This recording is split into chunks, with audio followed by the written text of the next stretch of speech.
ప్రియమైన దేవుని బిడ్డారా, యేసుక్రీస్తు వారి నామములో మీకు అందరికీ వందనాలు చెల్లిస్తున్నాను. ఈరోజు ఒక ముఖ్యమైన సత్యాన్ని మీకు తెలియజేయాలని ఆశపడుతున్నాను. యేసు పలుకుతున్నాడు మినిస్ట్రీ తరపున మీకు అందరికీ శుభములు కలుగును గాక. ఆ విషయం ఏంటంటే, ప్రాణాలతో పాతాళానికి వెళ్ళిన వారు ఎవరైనా ఉన్నారా? ప్రాణాలతోనే చనిపోయి ఆత్మ పాతాళం వెళ్తుందని తెలుసు. చనిపోయిన తర్వాత బూట్ చేస్తే, లేకపోతే చనిపోయిన తర్వాత ఆత్మ పాతాళం వెళ్తుందని తెలుసు. అయితే ఇక్కడ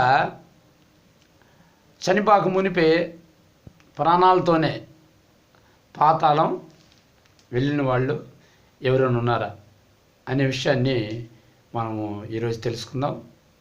ఒక వాక్యాన్ని మనం బైబిల్లోంచి మనం చదువుకుందాం. కీర్తన గ్రంథము చదువుకుందాం. వచనాన్ని కీర్తన గ్రంథము 55వ అధ్యాయము 15వ వచనాన్ని మనం చదువుకుందాం.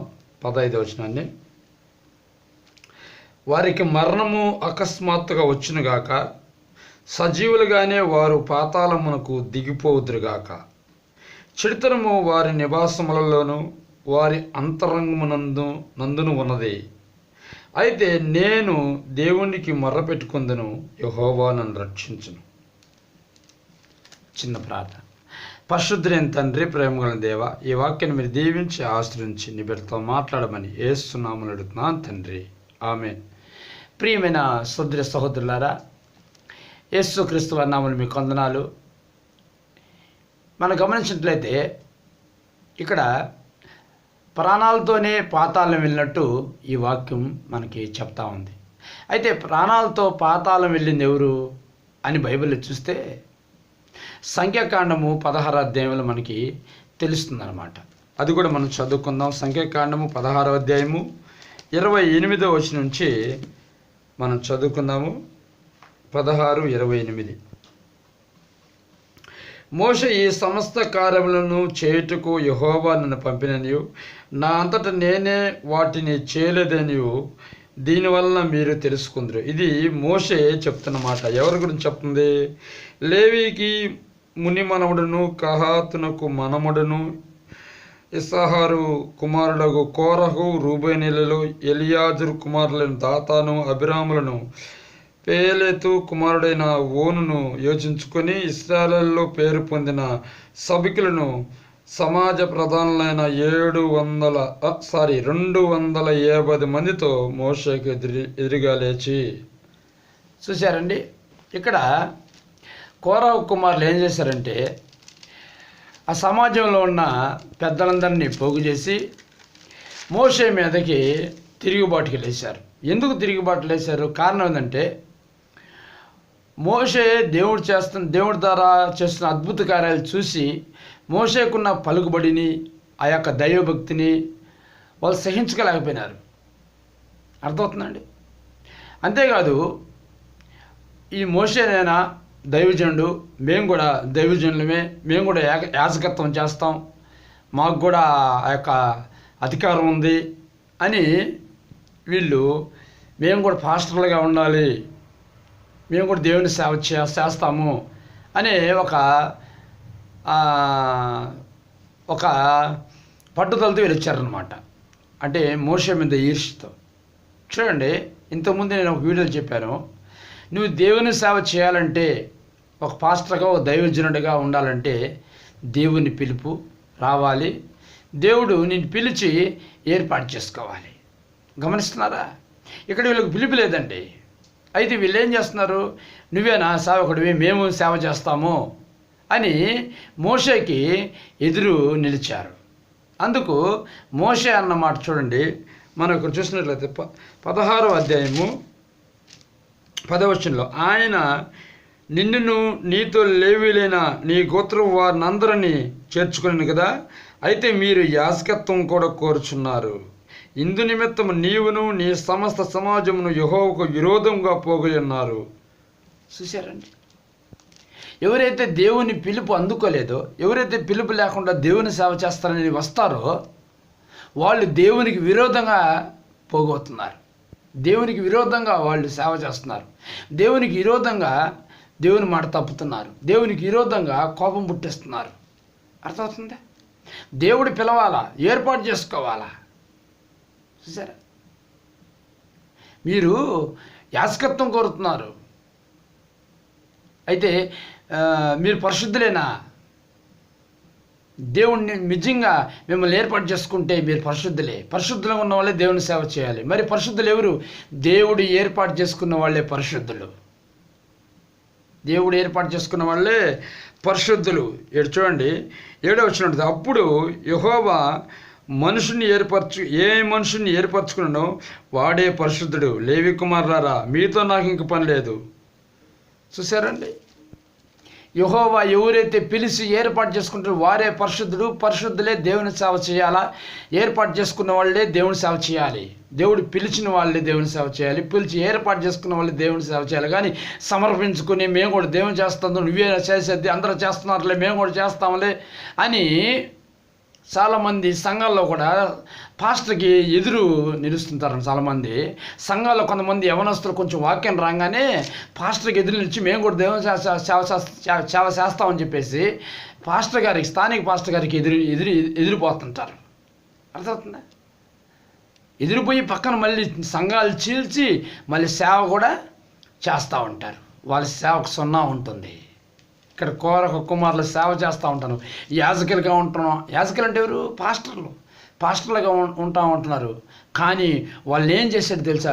దేవుడు వాళ్ళని ప్రియమైన ఉండరా పాతాళంలోనికి ప్రాణాలతోనే పాతాళంలోకి పంపించేశాడు.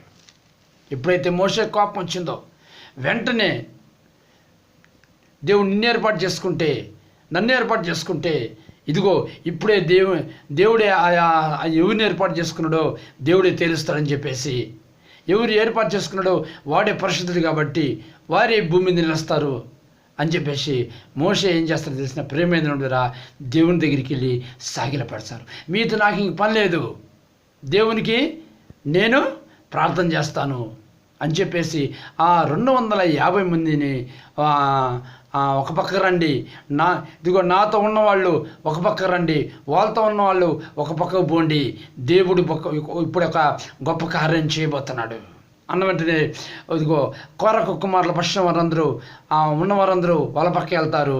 మోషే పశ్చిమ వాళ్ళందరూ మోషే పక్కకు వస్తారు.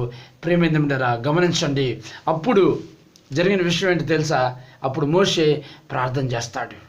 చూడండి, నేను చదువుతాను విషయం గమనించండి. మోషే ఈ సమస్త కార్యముల చేటుకు యెహోవా నన్ను పంపిన నీవు నా అంతట నేనే వాటిని చేయలేదేను, దీనివల్ల మీకు తెలియను. వచ్చేసండి, దేవుడు నన్ను పంపించాడు, దేవుడు నన్ను పిలిచాడు, నా అంతట నేను చేయలేదు, మీ అంతట మీరు చేస్తున్నారు, మీ అంతట మీరు ఎదురు తిరుగుతున్నారు. అర్థమవుతుందా? సరే, దేవుడు మిమ్మల్ని ఏర్పాటు చేసుకున్నాడు, నన్ను ఏర్పాటు చేసుకుంటా. దేవుడు నన్ను పిలిచాడా, నిన్ను పిలిచాడా? దేవుడు నన్ను పిలిచి ఏర్పాటు చేసుకున్నాడా, మిమ్మల్ని పిలిచి ఏర్పాటు చేసుకున్నాడు, ఇప్పుడే తెలుస్తాను అని చెప్పేసి ఇక్కడ చూడండి, మనుషులందరికీ వచ్చు. మోషే ఈ సమస్త కార్యములను చేయుటకు యెహోవా నన్ను పంపిన నీవు నా అంతట నేనే వాటిని చేయలేదని దీనివల్ల మీకు తెలుసుకుందరు. మనుషులందరికీ వచ్చు మరణము వంటి మరణము వీరు పొందిన ఎల్లా సమస్త మనుషులకు కలిగినదే వీరికి కలిగినలను యెహోవా నన్ను పంపలేదు. అయితే యెహోవా గొప్ప వింత పుట్టించటం వలన వారు ప్రాణములతో పాతాళములు కూలినట్టు భూమి తన నోరు తెరిచి వారికి కలిగిన సమస్తను మృంగివేసినలా వారు యెహోవాను అలస్యం చేసిరని మీకు తెలియను. అంతటా ఆ మాటలన్నీ చెప్పి చాలించగానే వారి క్రింద నేల నెరవేర్చెను. భూమి తన నోరు తెరిచి వారిని, వారి కుటుంబములను, కోరక సంబంధులందరినీ, వారి సమస్త సంపాద్యమును మృంగివేసెను. చూశారండి, ఇప్పుడు అర్థమైపోయిందండి దేవుడు ఎవరిని ఏర్పాటు చేసుకుని ఎవరు పిలవకుండా సమర్పించుకున్న సేవల పరిస్థితి ఇలాగే ఉంటుంది. ఒకవేళ ఇక్కడ మోసేలాగా స్టండర్గా ఇక్కడ తెలియకపోయినా పరలోకంలో వాళ్ళకు ఉంటుందన్నమాట. సున్నా ఇక్కడేముందండి, ప్రాణాలు పోయినాయి, ప్రాణాలతోనే పాతాళంలోనికి వెళ్ళిపోయినారు. దేవుడి నేను పిలవాలా? దయచేసి దైవజనులకు ఎదురు తిరగొద్దు. దేవుడు పిలిచిన దైవజనులకి ఎదురగద్దు. సంఘాలలో ఉన్న స్థానిక పాస్టర్కి ఇదిగో ఆ పాస్టర్ కింద ఉన్న శిష్యులు కొంచెం జ్ఞానం రాగానే, కొంచెం 2 మాటలు తెలుసుకోగానే, 4 మాటలు చెప్పంగానే ఆ స్థానిక పాస్టర్కి దయచేసి ఎదురు తిరగొద్దు. మోషే కింద ఉన్న వాళ్ళు వీళ్ళు ఎప్పుడైతే మోషేకి ఎదురు తిరిగారో పాతాళంలో ప్రాణాలతోనే కూరుకుపోయినారు.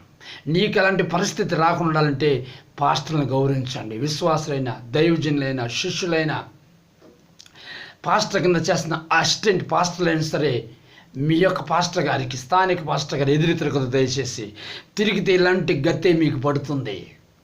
ఎప్పుడు కాదు. పాతాళం అంటే చనిపోయిన తర్వాత నువ్వు పాతాళం పోతావు, పరలోకం పోవు. ఇక్కడ గొప్ప సేవ చేయొచ్చు, బ్రహ్మాండంగా ఉండొచ్చు, నీ పాస్టర్ సంఘాన్ని చీల్చి వెళ్ళిపోబో, అద్భుత ఆశ్చర్యకి వెళ్తూ గొప్ప ఎన్నో సంఘాలు, మీ పాస్టర్ కంటే కూడా గొప్ప సంఘాలు కట్టచ్చు. అయితే నీకు పాతాళం ఉన్నది. చివరికి చనిపోయిన తర్వాత నీకు పాతాళం వస్తుంది. ఇక్కడ చనిపోక ముందే పాతాళంలో పడ్డారు, నువ్వు చనిపోయిన తర్వాత పాతాళంలో పోతావు. కానీ నువ్వు రచించిన వారు పరలోకంలో ఉంటారు, నువ్వు మట్టుకు పాతాళంలో ఉంటావు. ప్రియ దైవజనుడా, ప్రియ దైవజనురాలా, ప్రియ సహోదరుడా, సహోదరి, గమనించండి. మీ పాస్టర్లకు ఎదురు తిరగొద్దు. ఏ పాస్టర్ కూడా ఎదురు తిరగద్దు. ఎదురు తిరిగి మాట్లాడితే ప్రతి ఒక్కరి పరిస్థితి ఇలాగే ఉంటుంది. అన్ని సంఘాల్లో కూడా పాస్టర్లను గౌరవించండి. దేవుడు పిలిచిన పాస్టర్లను, సమర్పించుకున్న సేవ చేస్తున్నమ్మా వాళ్ళ పాస్టర్లను డోంట్ కేర్ చేయండి. అంటే వాళ్ళకి సేవ చేస్తుంది ఏ సేవ కదా అది. అయితే దేవుడు పిలిచిన పాస్టర్లని, వాళ్ళు చిన్నవారైనా, పెద్దవారైనా, ఉన్నవారైనా, లేనివారైనా, వాళ్ళు ఎటువంటి వారైనా సరే, చివరికి వికలాంగులైనా సరే, వాళ్ళని గౌరవించండి. వాళ్ళు గౌరవిస్తేనే నీకు పరలోకం ఉంటుంది. వాళ్ళకి ఎదురు తిరిగితే నీకు పాతాళం ఉంటుంది. నువ్వు ఎంత ఆత్మీయుడివైనా గుర్తుపెట్టుకో. ప్రియ సోదరి, సహోదరుడా, ప్రాణాలతో దైవ సేవకుని ఎప్పుడైతే బెదిరించారో ప్రాణాలతోనే పాతాళం వెళ్ళిపోయినారు. దయచేసి దైవ సేవకుని ఎదిరించొద్దు.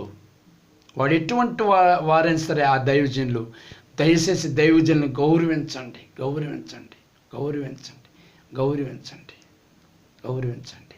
ఎన్నిసార్లు ఇది చెప్తానంటే మీ క్షేమ గురించి చెప్తున్నాను. మీరు బాగుండాలని, మీరు పరలోక రాజ్యం పోవాలని, పాతాళం పోకుండా ఉండకూడదని. దయచేసి సమర్పించుకున్న సేవలో చెప్తున్నాను. మీ సేవ 0 ఉంటుంది. దయచేసి ఈ వాక్యాన్ని చూసేని మీరు నేర్చుకోండి. దయచేసి మమ్మల్ని ఏర్పాటు చేసుకున్నాలి, మేము సమర్పించుకుని మేము సేవ చేస్తాం, వాళ్ళ దేవుడు మమ్మల్ని ఏర్పాటు చేసుకున్నా, వాళ్ళని ఏర్పాటు చేసుకుంది, మమ్మల్ని పిలిచాడు అని భ్రమలో ఉంటున్నారా? దయచేసి బ్రహ్మ వేడండి, వాక్యం చదవండి, వాక్యంలో ఏముంది నేర్చుకోండి, నేర్చుకోండి. అందుకే వీడియోలు దేవుడు నా ద్వారా మీకు పెట్టేస్తున్నాడు. గ్రహించండి. మీకు ప్రేమతో మనం చేస్తున్నాను. నాకు ఎవరి మీద ఎటువంటి ద్వేషం లేదు. మీరందరూ పరలోక రాజ్యంలో ఉండాలి, మీ సేవలు ఫలించాలని, మీ కుటుంబాలు ఆశ్రయించబడాలని ప్రతి ఒక్క సోదరుని మనం చేస్తున్నాను, బ్రతలాడుతున్నాను. దయచేసి వాక్యం ప్రకారంగా మీరు నడుచుకోమని ప్రార్థన చేస్తూ మీకు విన్నవిస్తున్నాను, దేవునికి ప్రార్థన చేస్తున్నాను. దయచేసి పాస్టర్ని ఎదిరించి మాట్లాడద్దు. మీ సంఘాల పాస్టర్ని మీరెంత గౌరవిస్తారు, ఎంత తగ్గించుకుంటారు మీ పాస్టర్ కింద, అంతగా మిమ్మల్ని దేవుడు ఆశీర్వదిస్తాడు, అంతగా మిమ్మల్ని మీ కుటుంబాలను దీవిస్తాడు. కనుక ప్రియ సహోదరా, సహోదరి, దైవజనుడా, గుర్తుపెట్టుకో. దేవుడు పిలిచిన పాస్టర్ని ఎదిరించొద్దు. ఆ పాస్టర్ గారు చెప్పినట్టు మీరు వినండి, అప్పుడు మీకు ఆశీర్వాదం ఉంటుంది. ఒకవేళ అలాంటి పాస్టర్లు ఇప్పటి వరకు మీరు ఎదిరించి ఉంటే, దేవుడు పిలిచిన పాస్టర్లు ఎదిరించుంటే పశ్చాత్తాపడండి. ఇప్పుడే ఈ వాక్యం విన్న మీరు ఏ ప్రాంతంలో సరే పశ్చాత్తాపడండి. నేను మీ గురించి ప్రార్థన చేస్తాను. పరిశుద్ధుడైన తండ్రి, ప్రేమ గల దేవా, యేసుక్రీస్తు నామమున మీకు వందనాలు. అవును ప్రభా, పిలిచావు ప్రభా, సమర్పించుకుంది కాదండి, పిలిచావు ప్రభా. పిలిచిన దైవజనులు గౌరవించే సహాయం చేయండి. గౌరవించకపోతే ప్రభా ఎటువంటి ప్రమాదం జరుగుతుందో, ప్రాణాలతో పాతాళంలో కోరక సంతానం ఏ విధంగా నేను కురుకుపోయిందో ఆ విధంగా కురుకుపోకుండా నేను పశ్చాత్తాపడుతున్నాను. నీ బిడ్డలను దీవించి ఆశీర్వదించి తగ్గించుకొని నడుచుకున్న కృప దయచేయమని. ఈ వాక్యం ప్రతి బిడ్డ కూడా ప్రభా దైవజనులను గౌరవించిన వాళ్ళ మన్నలు పొంది వాళ్ళ దాన్ని ఆశీర్వాదాలు కుమ్మరించే విధంగా వాళ్ళు ఫలించే విధంగా సహాయం చేయమని యేసు నామములో అడిగి వేడుకుంటున్నాను. ప్రియ పరలోకపు తండ్రి, ఆమెన్.